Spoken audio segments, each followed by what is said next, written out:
I was just to say, it is about relationship building, absolutely. But one of the things through both the Brexit campaign and with Donald Trump's campaign is there is part of that is the message as well. So you talked about actually, people don't want explanation, but with Brexit there wasn't a lot of explanation. It was a simple message of take back control, and that's what you hear from people. You say, what does that mean? I don't know. Donald Trump, America first. What does that mean? So how do we, how do we as a faith community reach into that and obviously be a bridge with Labour Party in working on that relationship building, but also getting that message that seems to connect with people from wherever it is. I mean, I grew up in rural Suffolk, so how, there's always a sense of, we'll never connect with rural Suffolk, let's not bother there. But actually we should be bothering there because of rural poverty. So actually let's get in there. But how do we do that, and how does the Labour Party connect with us?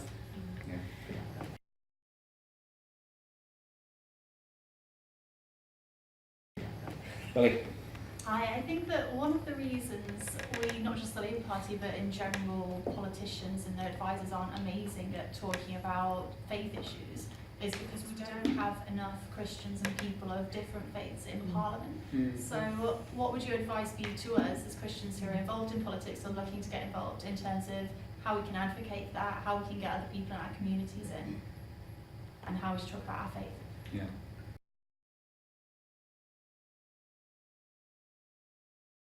I think we've kind of begun to answer my question already, so I'll keep it quick. But as a British person looking into American politics, I wasn't totally surprised to hear how important abortion was a central issue. As an American looking into British politics, is there a similar issue that you can see as so blindingly obvious that's central to our politics that we need to get right to win? Yeah, so this is probably just a personal thing. So I took a trip in 2014. That was my first substantive trip to the UK. Where I was speaking broadly and speaking at churches and MPs, etc., etc. And the Muslim question looms larger here than it does in the States. Luton is 25% Muslim. I don't think that there's any community in the United States, maybe Dearborn, Michigan. And when I get back, I'm going to look into the census. Well, census doesn't track religion, but look at the RS numbers and just so I have a better sense of this. But my sense is that other than Dearborn, no major city approaches 25% minority religion population, other than like Salt Lake City and Mormons. It was the first UK town to be non-white majority. Yeah, and so, but the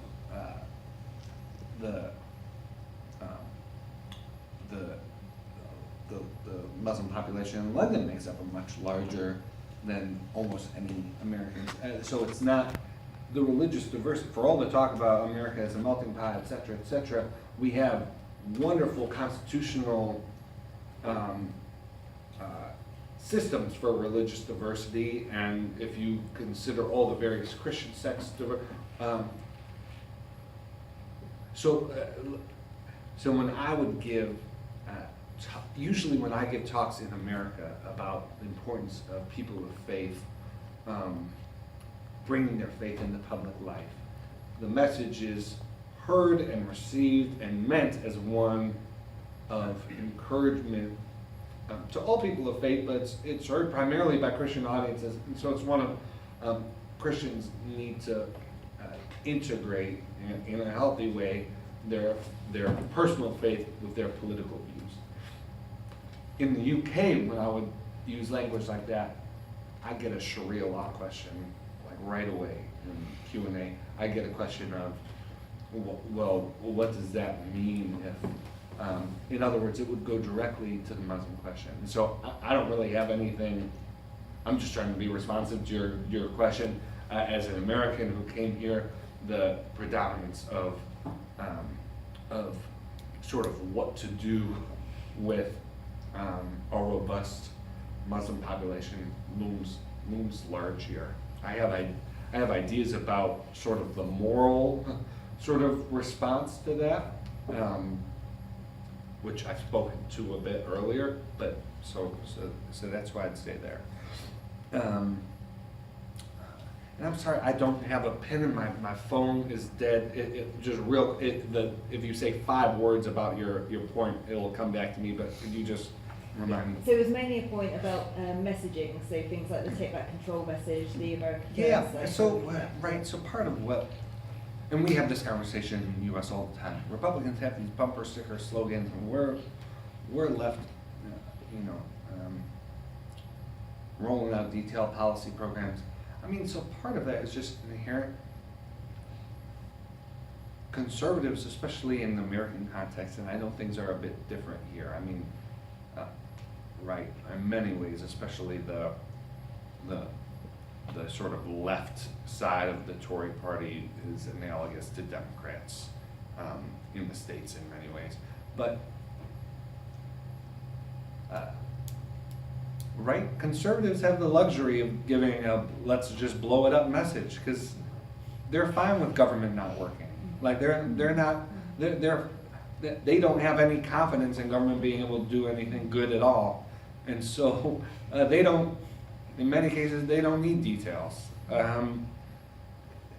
So, like, part of it is just inherently we just have to accept that we believe procedures are important.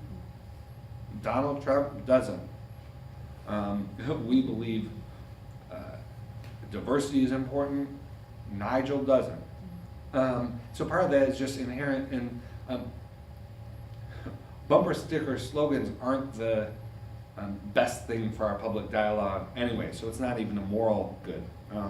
So we could always be thinking about how to communicate more clearly, to not be elitist, to not talk down to folks. That's all stuff I'm supportive of.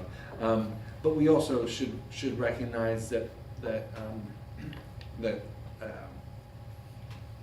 part of why we can't fit a lot of what we believe on a bumper sticker is because life is a whole heck of a lot more complicated than a bumper sticker. And again, 5 words, and I promise you it'll come back to me. Yeah. What's your advice to us as Christians in a Yes. largely secular environment? Oh, this is so awful, but I am here for my book. Read my book.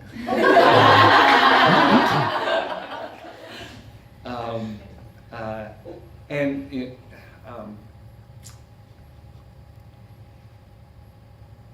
there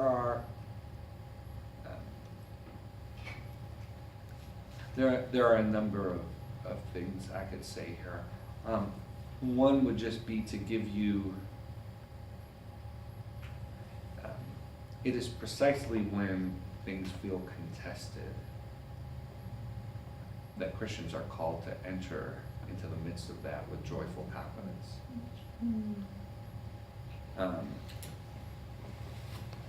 It is, especially with an established church here, with a sort of,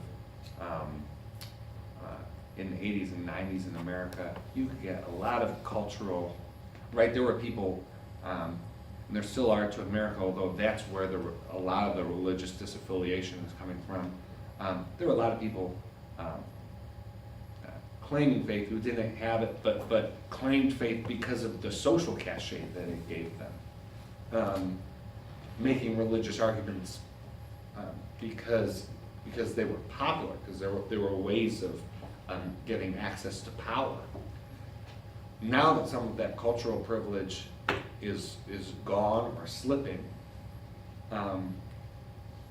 in America we're hearing a lot of withdrawal narratives. A book's gonna come out in the US next month called The Benedict Option, that is basically calling for, basically saying, look, the world doesn't want us anymore, so let's retreat, build up our own institutions, and let Rome burn. The book hasn't released yet. That's not the most, probably, I'm looking forward to reading it. I'll be with the author for an event next month, and by then I'll read the book. But that's the basic message, if not that he's sending, that people are receiving, and that others are sending about how Christians should respond to a secularizing landscape. I think that's profoundly wrong. It is precisely at the time when our neighbors are asking, what can I hope for? Can I hope at all? That it's valuable to offer the answer that we've been given. If everyone assumes that our faith is true, if everyone assumes the hope is real, what the heck is valuable about us adding our voice just to that choir? We have something unique to contribute. The problem is that, Chancellor Merkel said this amazing thing in 2010 before migration really started to affect her politically. I think she knew it was coming, but it was still early on, and she was still being hailed as the strong leader that I think she is. I'm generally a fan of Merkel. And in 2010, at a town hall type of event, she was asked about Muslim migration. And this is an answer that Labor should be able to give. She said, the problem is not that Germany is becoming too Muslim. The problem is that our Christians are not Christian enough. In other words, you want to blame the other, but you want to rest on the cultural artifacts that your faith has provided without living it out in the here and now. Let me read you this quote from John Stott, since I'm here in the UK. Figure I can't go wrong there, right? I got to speak at the London Institute for Contemporary Christianity, which John Stott founded, and that was just awesome. Like, it was just awesome because John Stott. John Stott said, when society does go bad, we Christians tend to throw up our hands in pious horror and reproach the non-Christian world. But should we not rather reproach ourselves? One can hardly blame unsalted meat for going bad. It cannot do anything else. The real question to ask is, where's the salt? So where is the salt? Where is the salt among Christians who are choosing political pragmatism against speaking out against something like travel bans? Where is the salt when Christians who donate their private dollars to World Vision and Tear Fund are supporting policies that would cut the foreign aid budgets, not just equalizing and erasing the private donations they've given, but negating them? I mean, turning those organizations back. World Relief in my country just had to cut 140 staffers because Donald Trump limited the number of refugees that will be accepted into the country. So, listen, the problem of a declining, of secularists squeezing religion out of the public is a serious problem. But let's not focus on what the left hand is doing and ignoring what the right hand is doing. This is a time for Christians to be fully engaged. Understand that this is the time when our neighbors are asking questions that we can help provide the answers to, alongside with them. Not talking down to them, not moralizing to them, not being Pharisees, but actually just coming alongside our neighbors and saying, let's find the answers together.